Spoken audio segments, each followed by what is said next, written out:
Hi guys, so I'm going to read chapter 5, which is Incident of the Letter. So this is just after the Danvers murder crew, and Utterson has put loads of pieces together that suggest that Jekyll is somehow involved with Hyde, and that Hyde is obviously the perpetrator of the crime.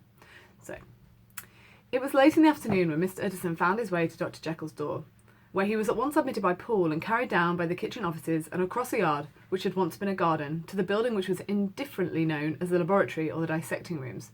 The doctor had bought the house from the heirs of a celebrated surgeon, and his own taste, being rather chemical than anatomical, had changed the destination of the block at the bottom of the garden.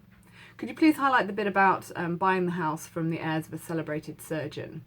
There's a legacy of great medicine and great surgeons and doctors and importance there, and yet there's something about the way that Jekyll isn't respecting it. He's not a great surgeon. He's actually, got this kind of unscientific balderdash, and he's not doing a lot for science. So that's the point I'd like you to highlight and put on a post-it note there. Oh, for those of you with post-it notes, if I say highlight, you might need to pause me and just write stuff down the side, because I know that you can't write on the book in the same way. So just do it on post-its instead. Okay, it also, do you not think, reminds you of Dr. what was his name? John Hunter, the guy that you researched at the beginning of this unit, where he actually had like the building here, and then he had the building going all the way along, and then he had the house that fronted where the dead bodies used to get dropped off there, and his anatomical students used to do the dissecting, and then in the middle he had his amphitheatre where he used to do his surgeons. It actually sounds like he's basically suggesting that Jekyll is living in Hunter's house, although I don't think it's that specific, but it's very, very similar to that. Okay, it was the first time that the lawyer had been received in that part of his friend's quarters, and he eyed the dingy, windowless structure with curiosity. Please highlight those. Dingy, windowless structure. And gazed around with a distasteful sense of strangeness.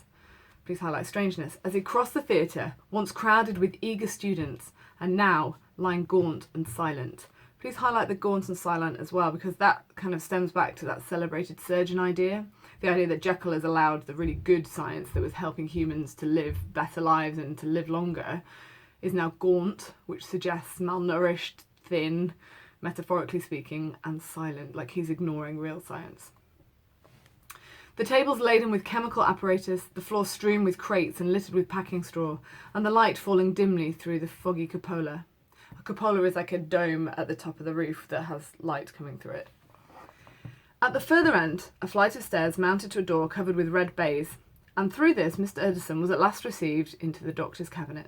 It was a large room, fitted round with glass presses, furnished, among other things, with a cheval glass. Now, if you've got my edition, you can look at in the back what that is, and it's one of those really big oval mirrors that stands on a stand, and you can kind of tilt it so you can see your whole body. Now, that's important because Edward Hyde obviously spends most of his time in there, and he has got the mirror in there. Okay, so it's a huge mirror. And a business table, and looking out upon the court by 3 dusty windows barred with iron.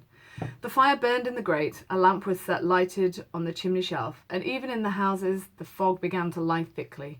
And there, close up to the warmth, sat Dr. Jekyll, looking deadly sick. Highlight that bit, please. He did not rise to meet his visitor, but held out a cold hand, and bade him welcome in a changed voice. Please highlight changed voice. There seems to be something very, very wrong with Dr. Jekyll. And now, said Mr. Utterson, as soon as Poole had left him, you have heard the news? The doctor shuddered. They were crying it in the square, he said. I heard them in my dining room. One word, said the lawyer. Carew was my client, but so are you, and I want to know what I am doing. You have not been mad enough to hide this fellow. Please highlight that. So Utterson thinks that Jekyll is hiding Hyde. Utterson, I swear to God, cried the doctor. I swear to God I will never set eyes on him again. I bind my honour to you that I am done with him in this world. It is all at an end, and indeed he does not want my help. You do not know him as I do. He is safe. He is quite safe, mark my words. He will never more be heard of. So you need to post-it note or highlight that whole bit, really. He keeps swearing to God. Bearing in mind he's a scientist, you could see that science and religion are at odds with each other in some respects, whereas I would say that this scientist is swearing to God twice there, and he's saying that he's binding his honour to say that he's done with Hyde. It seriously suggests that he's cutting ties with him. You got that simple sentence where it says, it is all at an end, and he does not want my help. So we still don't know the connection between them, but it does seem increasingly like he's possibly an illegitimate child or something like that, I think is what most Victorian readers at this point would be thinking.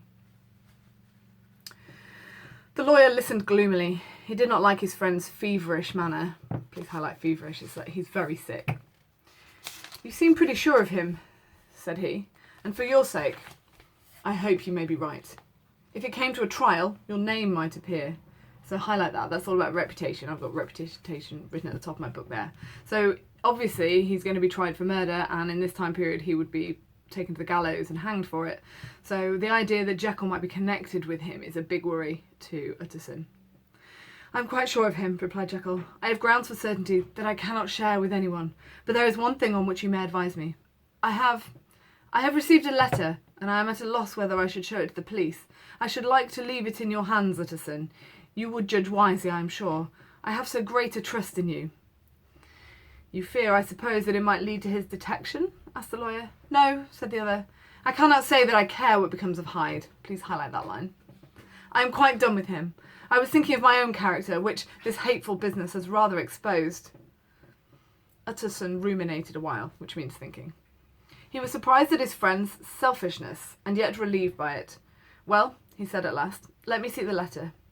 The letter was written in an odd, upright hand and signed Edward Hyde, and it signified, briefly enough, that the writer's benefactor, Dr. Jekyll, whom he had long so unworthily repaid for 1,000 generosities, need labour under no alarm for his safety, as he had means of escape on which he placed a sure dependence. The lawyer liked this letter well enough. It put a better colour on the intimacy that he had looked for, and he blamed himself for some of his past suspicions.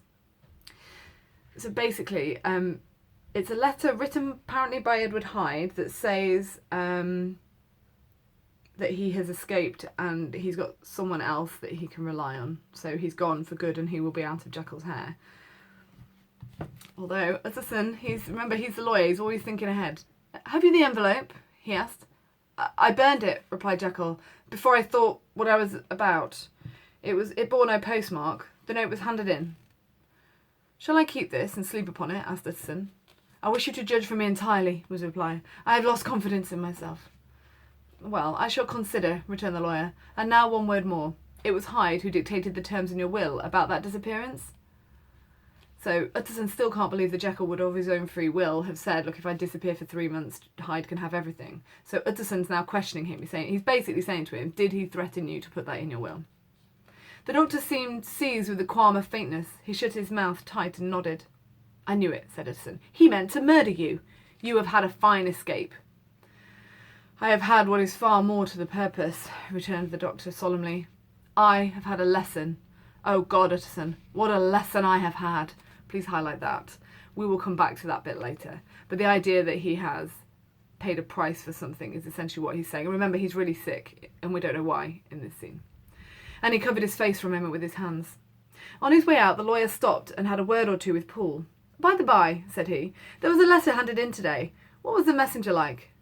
But Poole was positive nothing had come except by post, and only circulars by that, he added. This news sent off the visitor with his fears renewed. Plainly, the letter had come by the laboratory door. Possibly, indeed, it had been written in the cabinet. So basically, Jekyll didn't burn an envelope. Utterson doesn't believe him. And Poole is the guy who is the dog's body. He takes all the mail. So nothing has been posted. So either Hyde wrote it in the cabinet or he's posted it via the laboratory door on the other side of the building. So either way, Jekyll's lied to him.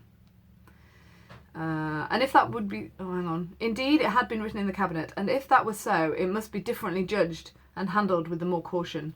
The newsboys, as he went, were crying themselves hoarse along the footways. "Special edition! Shocking murder of an MP!" That was the funeral oration of one friend and client, and he could not help a certain apprehension lest the good name of another should be sucked down in the eddy of the scandal. So an eddy is in a river that goes like that and it sucks things down. So he's saying it's already bad enough that his client and friend Carew is dead. He doesn't want to take Jekyll down in all of the controversy of it all as well. It was at least a ticklish decision that he had to make, and self-reliant as he was by habit, he began to cherish a longing for advice. It was not to be had directly, but perhaps, he thought, it might be fished for. Presently after, he sat on one side of his own hearth with Mr. Guest, his head clerk, upon the other, and midway between, at a nicely calculated distance from the fire, a bottle of a particular old wine that had long dwelt unsunned in the foundations of his house. The fog still slept on the wing above the drowned city.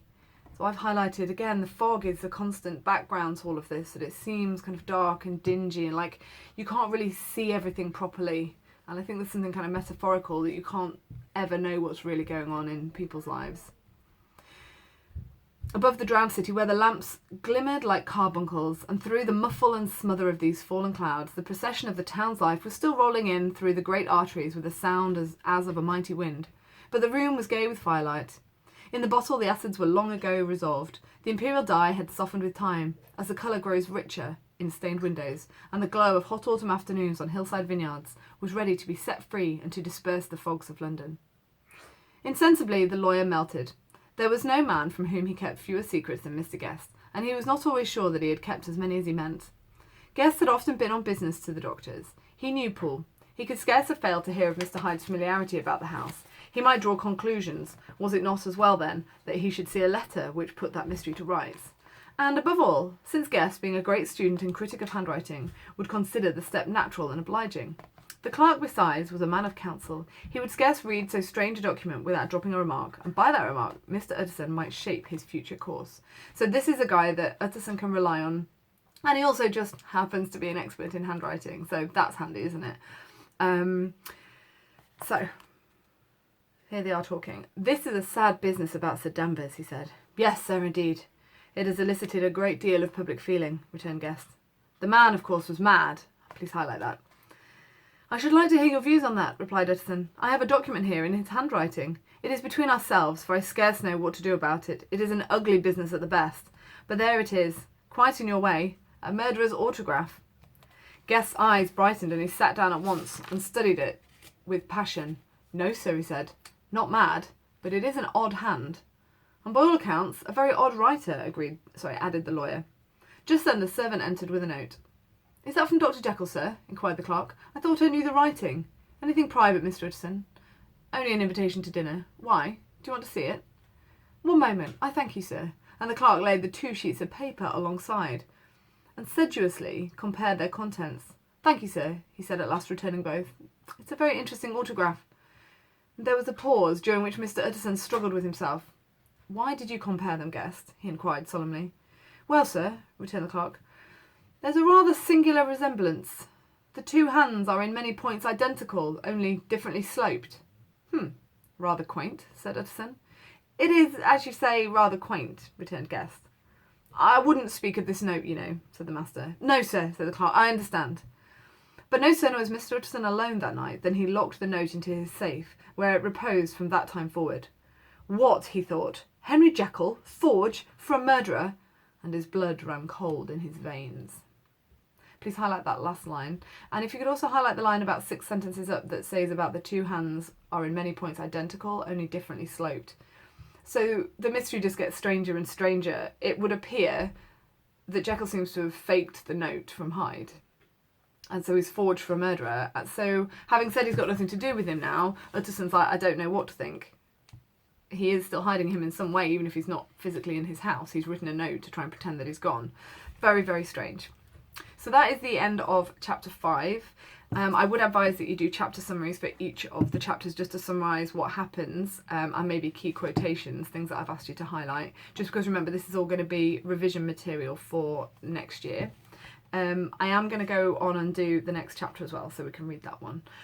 But for now guys, just enjoy the sunshine and try and get a little bit of work done every day. Okay, bye.